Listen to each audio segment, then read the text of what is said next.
Okay, so this is a third party because it's through Expedia.com. We look over at the rate code, and since it doesn't end in G, we know that we should be taking a deposit.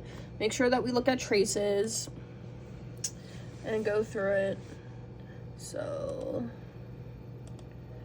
all right, that's stuff that they'll do in the morning.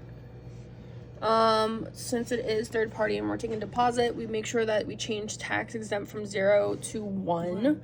And then we figure out what room they're going to be in. 1 or 2. So, well, not for this one because this is Because if we did 1 or 2, then there is a problem. So we can always ask if we have other rooms available and they have it set for 1 or 2. We ask them first if we can move them. But this is a 2 queen bed suite. Somebody come. So we set them up their room. Then we'll go to options, and then we'll go to routing. Right here. And then we're gonna go to window. Now I'm not gonna input it because they need to do it in the morning, but we would change the name to Expedia.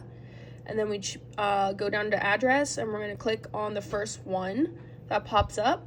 Make sure we select it. There's gonna be an X on the side, and then we go next to transactions and we select room, tax, and deposit, or RTD. So you hit OK for all of those, and then close.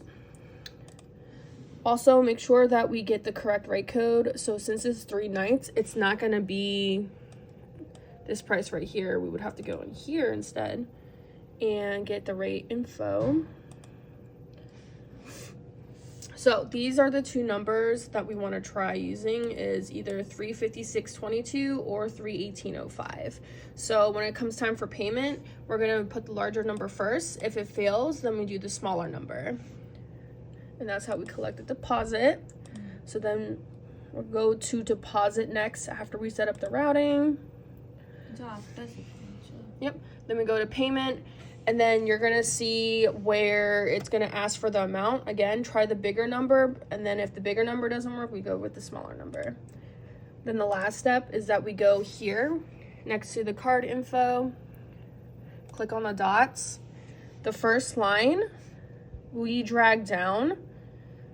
And then we make sure that it's set up to, so the 5 would be for the first line and 1 for the second line.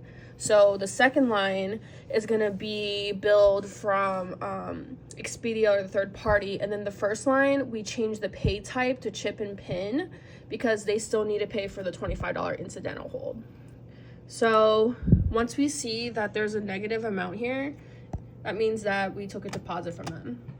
And then you should see 2 more red blocks, one saying routing and the other one saying deposit, or deposit /CXL, and then we know that we did it right.